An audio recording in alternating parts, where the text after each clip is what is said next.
された箱壊れた時間が巻き戻されてく知られざる共鳴繋がった過去受け継がれし者証明されてくこのたぎる手の中さ始まる夢の続きもう立ち止まれはしない運命ああ聞こえる永遠の鐘がそう本当は分かってるさ貫く今この時を手を伸ばせば掴める未来が目の前にあるさと嘘をついたそう君の笑顔もう一度見たくて奏でた手はいつだって思うだけじゃなくて心をつなぐことで力へと変えてやるさ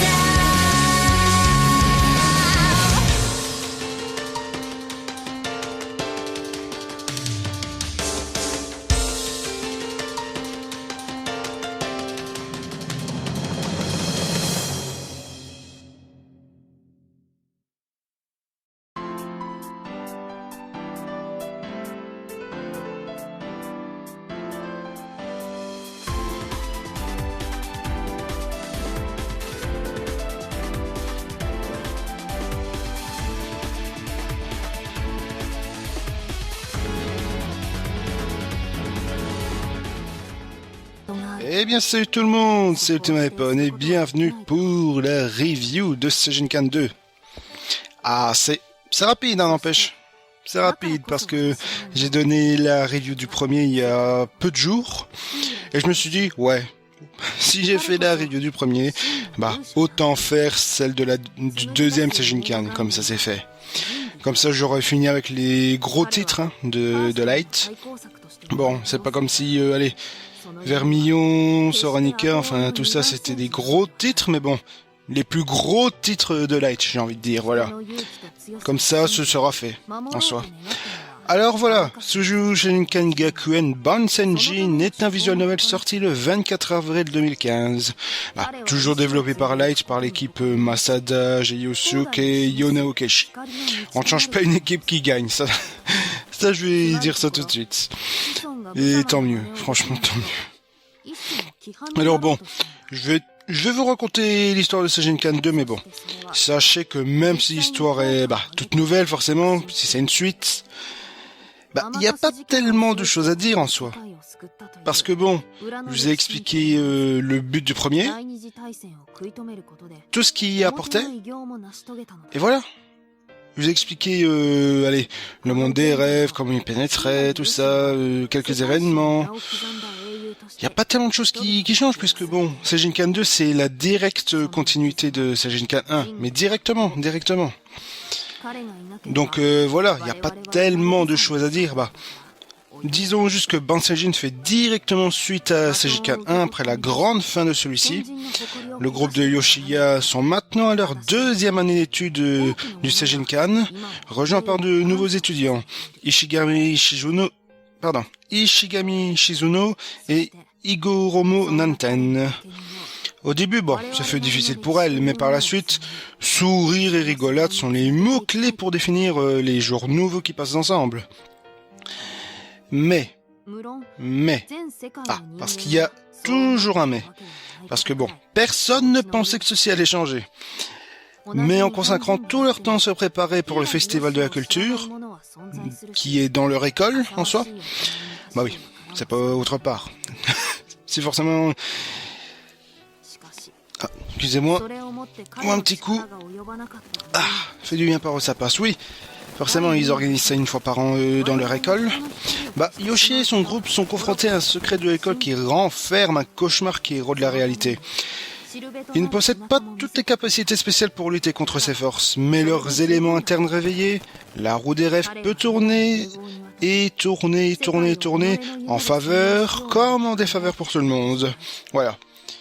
C'est un peu comme si j'ai une canne premier du nom, mais ça va aller beaucoup plus haut. Mais vraiment beaucoup plus haut. Bon, on a le speech du premier Sejinkan, c'est-à-dire des antagonistes très puissants, vraiment très puissants. Mais bon, je veux dire, ça va beaucoup plus haut que ça, ça va aller vraiment dans les profondeurs du cauchemar, le point central et pour vraiment mettre un terme à la saga Sejinkan en fait. Bah, il n'y a pas réellement de nouveaux personnages à présenter, juste 3. Il y a Shizuno, Nanten et une nouvelle antagoniste surpuissante, Kriemhild Lebenstein. Ouais, le nom bien allemand. Je vais directement passer à mon avis, mais bon.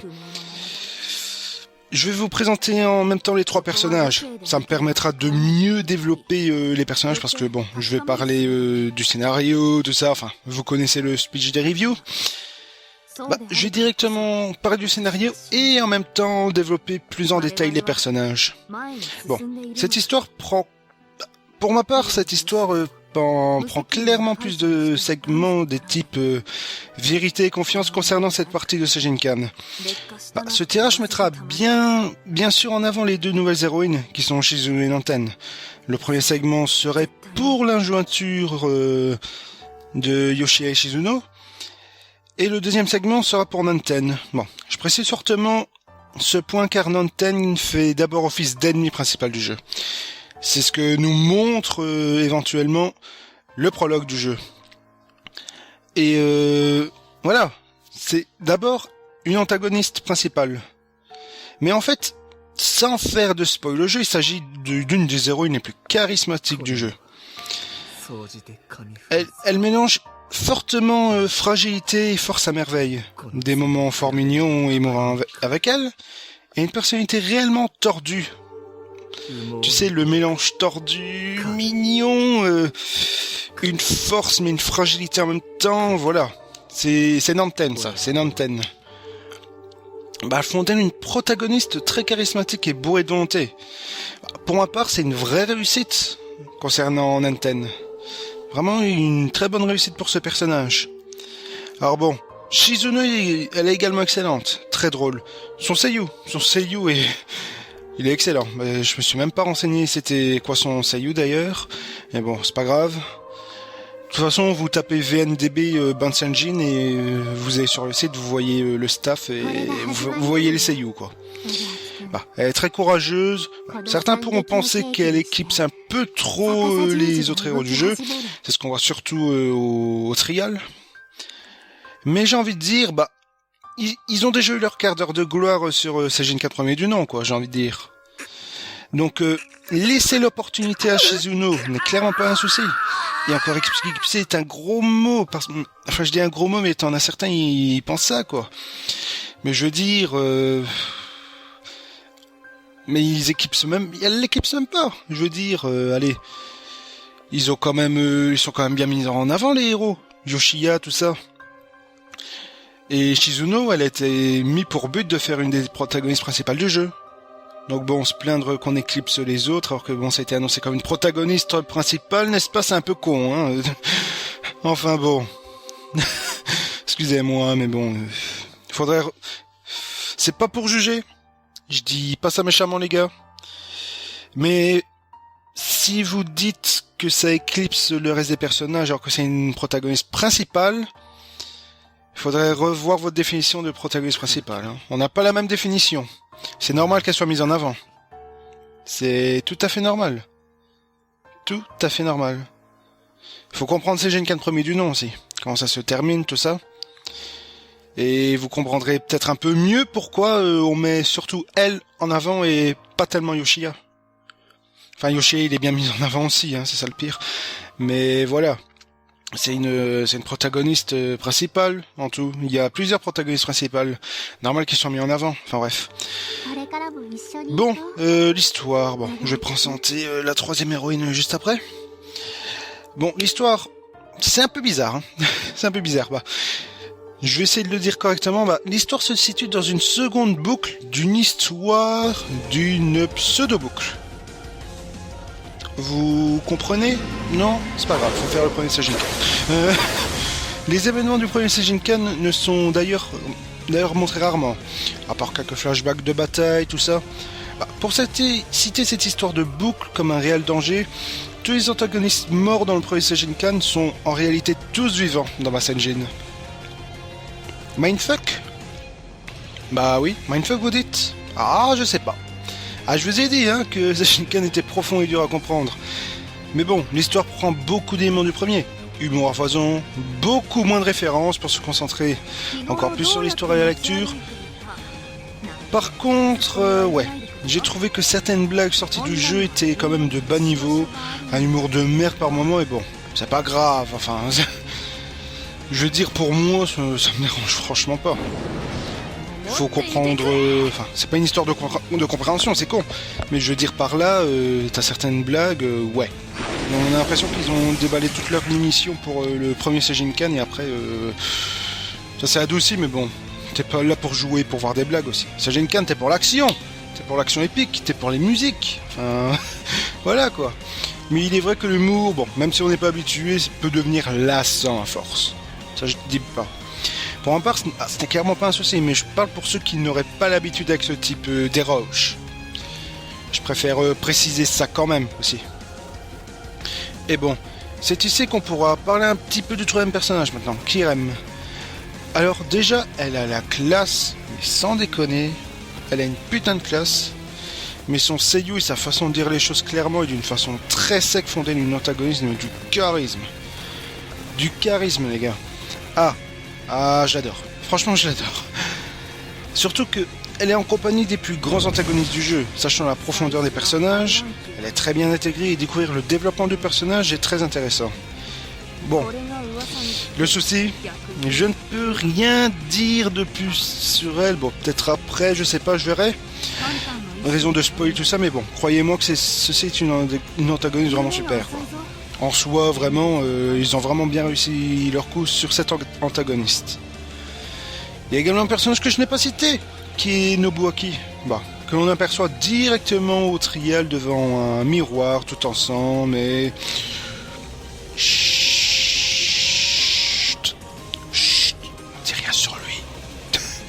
Oui, je suis sérieux. Il faut rien dire sur lui. Je préfère. Non.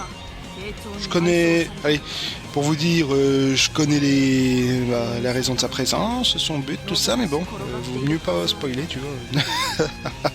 Je suis désolé, j'aimerais bien vous présenter le personnage, mais je peux pas. Je peux pas avec lui. Bon. Pour ma part, les meilleures parties du jeu, c'est toutes les routes, sans exception. Je vais pas vous faire un debriefing des routes, parce que il n'y en a pas vraiment en fait. Il n'y en a pas vraiment des routes. Disons que c'est vraiment... t'as plus l'impression de faire un gros tracé en avant. Voilà. Quand tu fais les routes aussi, même si c'est divisé en 4 segments, c'est toujours un traçage de route vers l'avant. On est d'accord. Mais ici, ça se ressent encore plus. Et c'est bien, c'est une concentration comme ça maximale sur l'aspect général intéressant du scénario. C'est bien.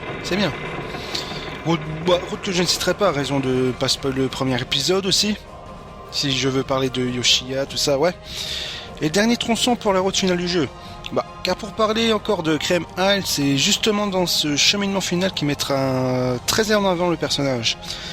Le troisième membre du Roseille, que je décerne un énorme prix d'honneur d'ailleurs, d'avoir tous les côtés positifs d'une héroïne à un très haut niveau sans être une héroïne. Faut le faire. Tous les côtés positifs d'une véritable héroïne, alors que c'est une antagoniste principale. D'ailleurs, ce groupe Rosé et leur façon de penser sont très très soignés, car chaque Rosei, même grandement antagoniste, porte un idéal d'humanité en soi. Là où Amakatsu n'est pas normalement un antagoniste important pour le coup, il fera tout pour se faire une grande place par sa volonté première. Et moi je dis chapeau pour la psychologie profonde d'Amakatsu, qui était profondément mise en retrait dans le premier. Mais c'est normal, c'était l'antagoniste principal du jeu. Forcément. Même si on te sort beaucoup de côtés d'humanité en lui, c'est normal qu'il garde des choses comme ça un peu plus en retrait. Si c'est pour le ressortir dans le deuxième épisode, alors que c'est pas réellement l'antagoniste principal, c'est bien. C'est excellent. Et bien entendu, la dernière meilleure partie, le dernier rempart et le combat final, dantesque, et qui marque complètement le point sur Sejinkan en répondant à toutes les questions que l'on pouvait se poser. Cette partie répond à tout, sans rien laisser derrière, et ça, c'est magique. Parce que t'as certains jeux, allez, j'ai pas d'exemple en tête, mais qui, allez, quand tu finis même le jeu, allez, il fait 3, 4, 5 épisodes, mais t'as encore des réponses derrière, tout ça, ouais. Guilty Gear par exemple. Guilty Gear. Allez, à l'époque où tu jouais à Guilty Gear 2 ouverture, tu te demandes l'homme, c'est qui? The Man, voilà, The Man. Qui c'est? Et là tu vas sur les sites internet, tout ça, mais on te raconte tout de lui, ce but. Alors que dans le jeu, bah, c'est expliqué. Mais quoi? Un tiers du wiki c'est expliqué? Il faut vraiment, pour Guilty Gear, disons que dans le jeu, 60% de la trame scénaristique raconte tout. Les 40%, tu le découvres que par le wiki. Voilà. Alors que Sejinkan 2, c'est 0%. Tout est dit. Enfin bon, vous allez dire c'est un visual novel, forcément. Vu les précisions dans les textes, tout ça. C'est normal qu'on te précise beaucoup. Ça me paraît logique. Mais voilà. C'est surtout l'aspect de rien laisser derrière et de faire vraiment le point final qui est génial. C'est génial. Ce combat final, il est épique. Je le trouve du même niveau que contre Amakatsu dans le premier Sejinkan. En plus de la musique juste exceptionnelle du combat final qui te fait limite un petit chagrin que après tous ces moments épiques, tout sera terminé. Et voilà, c'est ce point, cette terminaison qui est majestueuse. Quoi qu'il en soit, Basenjin va plus en détail dans les événements du premier Sejinkan et ajoute réellement le complément nécessaire à la saga. La fin de Basenjin est très satisfaisante ainsi que les réponses apportées aux questions du premier, avec des routes que l'on adore suivre pour développer ce nouveau scénario, tout en restant dans les fondements du premier et en inspectant ces éléments et questions pour y répondre par la suite. Voilà, comme je dis, Sejinkan 2 ne laisse rien derrière. Il ne laisse rien du tout. Tu connais tous les personnages. Amakatsu, Kriem, le papa de Yoshiya, le passé de la mère de Yoshiya, Yoshiya en lui-même. C'est certes le héros, mais derrière lui, il y a tellement de choses à découvrir. Tu découvres toutes les origines des ombres. Pourquoi les rêves lucides? Pourquoi les rêves lucides? Pourquoi ce don de rêves lucides, justement? Tu découvres tout. Tu découvres tout. Et tu ne laisses rien derrière. Ce jeu fait, comme je dis, l'office du point final. Et ça, mais merci Light. Vous avez vraiment fait un boulot formidable pour Sejinkan 2 quoi. Même si bon, on se doutait à la base que il y allait y avoir un Sejinkan 2 vu comment se termine Sejinkan 1er du nom. Mais pour faire autant d'efforts, encore une fois, pour le deuxième épisode, vous vous êtes clairement pas gouré. Ah non, vous vous êtes clairement pas gouré les gars. Et moi je dis bravo. Allez, sur ce, je vous laisse. Sejinkan 2. Oui, j'ai oublié de donner la note. Vous savez quoi? Je vais exagérer dans la note. Ah mais j'ai même pas cité les musiques. Oh mais quel con. Yono Keishi. Par rapport à Sejinkan 1, il a monté de niveau, mais un truc de malade. Vous mettrez les OST de toute façon en fin de vidéo. Et croyez-moi, les musiques de Sejinkan 2 sont beaucoup supérieures aux premières musiques, qui étaient déjà épiques et exceptionnelles. Voilà. Alors, qu'est-ce qu'on peut retenir de Sejinkan 2? Écoutez, j'ai pas réellement de point noir à mettre, à part que bon, l'humour peut devenir lassant, mais comme je dis, il y en a beaucoup moins d'humour. Enfin, d'humour. Des clins d'œil, tout ça, il y en a beaucoup moins. De l'humour, ça dépend le type de cible, de personne aussi. Voilà. Il y a des gens qui seront facilement pris par l'humour. T'en as d'autres, ils vont vite passer les textes. Voilà. Mais j'ai envie de dire par là, tout dépend de la personne. Tout dépend de la personne. C'est totalement subjectif comme point. C'est pas réellement objectif. Alors, la note, j'ai pas envie de mettre une note haute, quoi. Mais là, je suis obligé. Je suis obligé. C'est Shinkan 2 qui fait un meilleur épisode que le premier, qui pourtant est déjà exceptionnel. 19,5 sur 20. Voilà. Pour ma part, Shinkan 2 vaut largement cette note. Toutes les réponses à nos questions répondues. Un grand final. Les personnages... comment vous dire ça? Il y a tellement de choses à dire. Oh là là. Les personnages, tous plus charismatiques les uns que les autres, et les nouveaux arrivants. Oh, mon Dieu. Je savais pas qu'ils allaient faire une suite aussi dantesque que le premier Sejinkan. Je vous jure, j'étais sur le cul. Quand j'ai fini ma lecture, enfin la lecture, le jeu qui fait une trentaine d'heures, un peu plus court que Sejinkan premier du nom, mais bon, c'est normal, c'est normal. Scénaristiquement parlant, c'est normal. Je me suis dit, putain, ils ont fait mieux que le premier. Je pensais pas que c'était possible. Ah non, mais complètement, Alors voilà, 19,5 sur 20 pour ce jeu. Absolument un must. Tu m'étonnes qu'il est prôné, c'est un grand mot, mais je veux dire qu'il est cité par plusieurs sites de visual novel en tant que gros concurrent,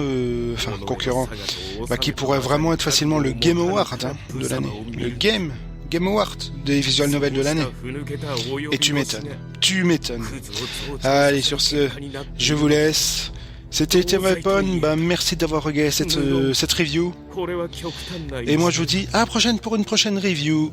Ciao, bye bye.